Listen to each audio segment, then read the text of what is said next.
ஓம் சக்தி தாயே துணை.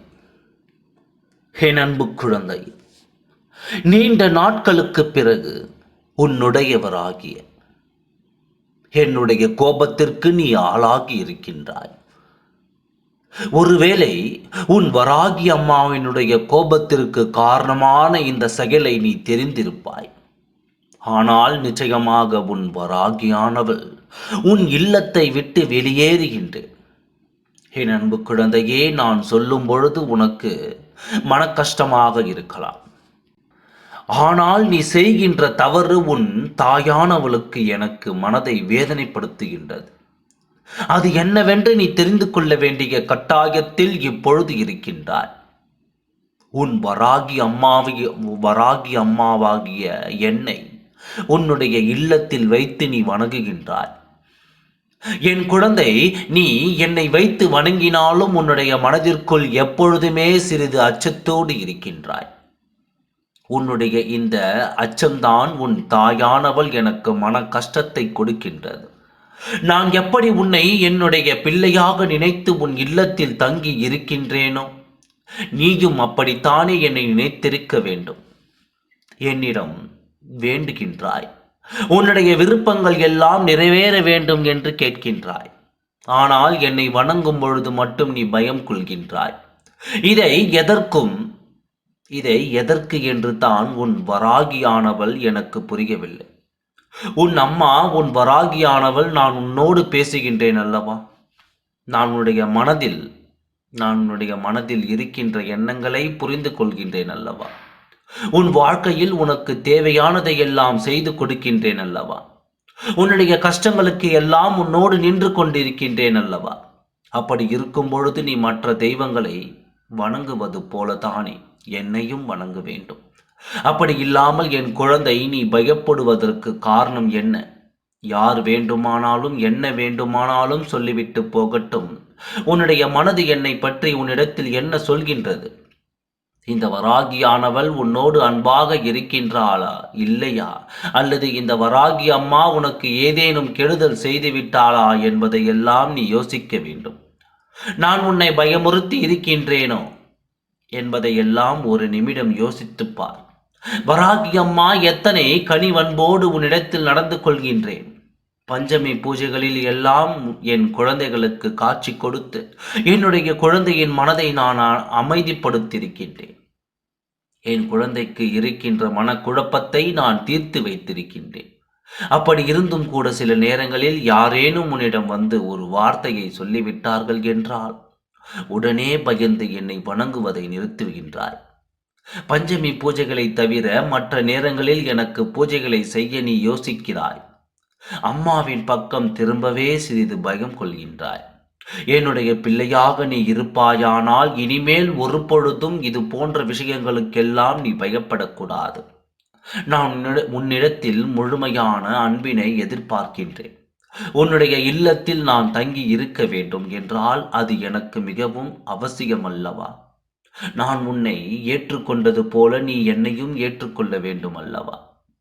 ஒரு தாயாக நான் எப்பொழுதுமே உன்னிடத்தில் இருக்கும் பொழுது நீயும் ஒரு பிள்ளையாக என்னை எப்பொழுதுமே அரவணைக்க வேண்டும் என்று தான் உன் வராகி அம்மா ஆசைப்படுகின்றேன். நீ என்னை எப்பொழுது வேண்டுமானாலும் வணங்கலாம். எப்பொழுது வேண்டுமானாலும் என்னிடத்தில் வந்து பேசலாம். நான் உன்னுடைய வார்த்தைகளை எப்பொழுதுமே சரி கொடுத்து கேட்டுக்கொண்டு தான் இருப்பேன். அம்மா எங்கே இருக்கிறாள் என்று தேடாமல் உன் இல்லத்தில் இருக்கின்ற என்னை நீ நல்லபடியாக பார்த்து கொள்ள வேண்டும். உன் வராகியானவள் நான் இடத்தில் வந்து எனக்கு அது வேண்டும் இது வேண்டும் என்று கேட்கவில்லை. எனக்கு தேவையெல்லாம் உன்னுடைய அன்பான அந்த பார்வை மட்டும்தான். என் மீது நீ கொண்டிருக்கின்ற அந்த நம்பிக்கையை மட்டும்தான். நீ எப்பொழுதுமே என் மீது அன்பாக இருக்கிறாய் என்று எனக்கு நீ உணர்த்த வேண்டும். அது மட்டும்தான் என் குழந்தையே. எல்லா தெய்வங்களுக்கும் தீபதூப ஆராதனைகளை காண்பிக்கும் பொழுது உன் வராகியானவள் என்னை நீ மறக்கக்கூடாது. நீ எப்பொழுதுமே என்னை உன்னுடைய அன்பினை உருவமாக எதிர்கொள்ள வேண்டும். யாரோ சொன்னார்கள் என்னை இந்த நாளில் வணங்கக்கூடாது, அந்த நாளில் என்னை பார்க்கக்கூடாது என்றெல்லாம் நீ ஒரு பொழுதும் உன் மனதிற்குள் போட்டு குழம்பிக் கொள்ளாதே. நான் அல்லவா உன்னிடத்தில் தினமும் வந்து பேசிக் கொண்டிருக்கின்றேன். அப்பொழுது எல்லாம் என்னை பார்க்கின்றாய் அல்லவா? உன் வராகியானவள் என்னுடைய இந்த முகத்தை தினமும் கண்டு கொண்டு தானே என் குழந்தை நீ உன்னுடைய செயலை செய்ய ஆரம்பிக்கின்றாய். அப்படி இருக்கும் பொழுது இதை நினைத்தும் வருத்தப்படாதே. நீ உன்னுடைய மனதிற்குள் உண்மையும் நேர்மையும் மட்டும் என் முன்னால் வந்து நிற்கும் பொழுது உனக்குள் இருந்தால் போதும். நான் நிச்சயமாக சிலருக்கு தண்டனையை கொடுக்கத்தான் செய்வேன். ஆனால் அது எப்படிப்பட்டவர்கள் என்பதை உனக்கு ஏற்கனவே நான் சொல்லி இருக்கின்றேன். அடுத்தவர்களுக்கு கெடுதல் செய்ய நினைப்பவர்கள், அடுத்தவர் வாழ்க்கையை அழிக்க நினைப்பவர்கள், அடுத்தவர்கள் குடும்பத்திற்குள் சென்று தேவையில்லாத பிரச்சனைகளை உருவாக்கி கொடுப்பவர்கள், இது போன்றவர்கள் எல்லாம் என் முன்னால் நிச்சயமாக நிற்பதற்கு தகுதியற்றவர்கள். மாறாக என் குழந்தையே, உன்னை போன்றவர்கள் எல்லாம் என்னை வணங்குவதில் எந்த தவறும் கிடையாது. நான் எப்பொழுதுமே உன் மீது உண்மையான அன்பு கொண்டு உனக்கு நல்ல ஆசைகளை வழங்கி கொண்டிருப்பேன் என்பதனை நீ மறக்காதே. என் அன்பு குழந்தையே, நீ எப்பொழுது என் மீது நம்பிக்கை வைத்து, என் மீது உண்மையான அன்பு வைத்து, அம்மா என்றேனும் நமக்கு நல்ல வாழ்க்கையை கொடுப்பாள் என்று நம்புகின்றாயோ, அப்பொழுதுதானே நான் உனக்கு நல்லதை செய்வேன். மாறாக இல்லத்தில் வைத்துவிட்டு என்னை பார்த்து பயந்து கொண்டிருந்தால் அதற்கு என்ன அர்த்தம்? நீ என்னை வைக்கின்ற இடம் தெரியாமல் இருப்பாய். ஆனால் நிச்சயமாக உன்னுடைய இல்லத்தில் இருக்கின்ற விநாயகர் படமும் அல்லது விநாயகர் சிலையும் அவருக்கு அருகில் என்னை வைத்து வணங்கி, என் தங்கமே, நிச்சயமாக உன் அம்மா உனக்கு எல்லா நேரங்களிலும் நல்ல ஆசிகளை வழங்குவேன் என்பதை நீ புரிந்து கொள்ள வேண்டும். நல்ல நேரம் கெட்ட நேரம் என்று வாழ்க்கையில் வருவது சகஜம்தான். உனக்கு எப்பொழுதுமே நல்ல நேரமாகவே இருக்க வேண்டும் என்று நினைப்பதை விடுத்து, கெட்ட நேரம் வந்தாலும் அதிலிருந்து நம் தாயானவள் நம்மை மீட்டெடுப்பாள் என்பதை நீ முழுமையாக நம்பு. அம்மாவின் கோபம் இதுதான் என்பதை நீ புரிந்து கொண்டாயா? உன் பக்கம் தவறு இருக்கிறதா இல்லையா என்பதை நீ தெரிந்து கொண்டாயா? என் அன்பு குழந்தையே, நீ என்னை வணங்க வேண்டும், என்னிடத்திலிருந்து ஆசைகளை பெற வேண்டும் என்று நினைத்தால் மட்டும் போதாது. எனக்கு உரிய இடத்தை நீ கொடுக்க வேண்டும். என்னை பார்த்து நீ பயம் கொள்ளக்கூடாது. உன் வராகி அம்மாவின் அன்பினை நீ எப்பொழுதுமே முழுமையாக ஏற்றுக்கொண்டு அதில் உன் வாழ்க்கையில் நல்ல விஷயங்களை தேடி பெற்றுக்கொள்ள வேண்டுமே தவிர, ஒரு பொழுதும் என் குழந்தை எதை நினைத்து வருத்தப்பட்டு உன்னுடைய வாழ்க்கையை நீ தொலைத்து விடாதே. என் அன்பு குழந்தைக்கு இந்த வராகி அம்மா என்றுமே துணையாக நிற்பாள் என்பதனை நீ முழுமையாக நம்பு.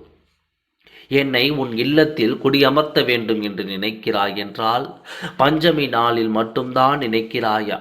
அப்படியானால் மற்ற நாட்களில் எல்லாம் உன் வராகியானவள் நான் வெளியேறி விட்டேனா விடவா? இதற்கு நீ இன்று எனக்கு பதில் சொல்லியே தீர வேண்டும். என் அன்பு குழந்தையே, நான் உன்னை ஒவ்வொரு நாளும் கண்காணித்து கொண்டிருக்கின்றேன். உன்னுடைய நடவடிக்கைகளை நான் பார்த்து கொண்டிருக்கின்றேன். அதை நினைத்து வருத்தப்படுகின்றாய். வாழ்க்கையில் எந்த விஷயத்திற்காக கஷ்டப்படுகின்றாய் என்பதையெல்லாம் நான் பார்த்து கொண்டிருக்கின்றேன். அப்படி இருக்கும் பொழுது நீதான் அங்கு இல்லை என்று நினைத்து விடக்கூடாது அல்லவா? ஒவ்வொரு நாளும் சில விஷயங்களை உன்னிடம் சொல்லும் பொழுதெல்லாம் உன் வாழ்க்கையில் நடந்ததை நான் அப்படியே சொல்கின்றேன்.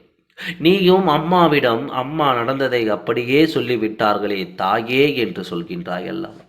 அப்படியானால் என் குழந்தைக்கு இந்த தாயானவள் வாழ்க்கை முழுவதும் துணை இருக்கின்றாள் என்பதனை நீ முதலில் புரிந்து கொள்ள வேண்டும். இதனால் வரையிலும் நடந்தது நடந்ததாக இருக்கட்டும். நீ தெரிந்து செய்தாலும் சரி, தெரியாமல் செய்தாலும் சரி, அம்மா உன் மீது வருத்தப்பட்டு இருக்கின்றேனே தவிர என் குழந்தைக்கு ஒரு நாளும் அம்மா நல்ல விஷயங்களை செய்து கொடுக்காமல் போக மாட்டேன். என் குழந்தை, இனிமேலாவது அம்மாவின் உன்னுடைய பெற்ற தாயாக நினைத்து என் மீது அன்பு செலுத்தி உன்னுடைய இல்லத்தில் வைத்து வணங்கு. எந்த விதமான பய உணர்வும் உனக்கு தேவை கிடையாது. தவறு செய்தவர்கள் மட்டுமே என்னை பார்த்து பயப்பட வேண்டும். தவறு செய்யாதவர்கள் வாழ்க்கையில் உண்மையாகவே நல்லதை செய்யக்கூடியவர்கள். யாருக்கும் செய்யக்கூடாது என்று நினைப்பவர்கள் எல்லாம் ஒரு நாளும் என்னை பார்த்து பயப்பட வேண்டாம். நான் உன் வாழ்க்கையில் உனக்கு நல்லதை மட்டுமே செய்து கொடுக்க வந்திருக்கின்றேன். ஒரு நாளும் என் குழந்தை நீ வேதனைப்படாமல் இரு. அம்மா உன் இல்லத்தில் நிரம்பி இருக்கின்றாள் என்பதை நீ நிச்சயமாக மன சந்தோஷத்தோடு ஏற்றுக்கொள். இந்த வராகியானவள் உன் வாழ்க்கையில் இருக்கும் பொழுது உனக்கு எந்த பயமும் வேண்டாம். அம்மா உன் வாழ்க்கையில் உனக்கான வெற்றியினை கொண்டு கொண்டு வந்து கொடுப்பேன் என்பதனை நீ மறந்து விடாதே. நான் சொன்ன விஷயங்களில் உனக்கு உடன்பாடு இல்லை. அம்மா, நான் உன்னை நம்பித்தான் வைத்திருவை வணங்குகின்றேன். நான் எப்பொழுதுமே உன்னை கனிவோடு பார்க்கின்றேன் என்று சொல்வாய். ஆனால் அது எனக்கு மிகுந்த சந்தோஷம் இல்லாத பட்சத்தில் நிச்சயமாக திருத்திக் கொள்வது மிகவும் நல்லது. என் அன்பு குழந்தையே, நீ நினைத்த காரியங்கள் நிச்சயமாக நடைபெறும். கவலைப்படாமல் இரு, நல்லதே நடக்கும். ஓம் சக்தி தாயே துணை. நன்றி, வணக்கம்.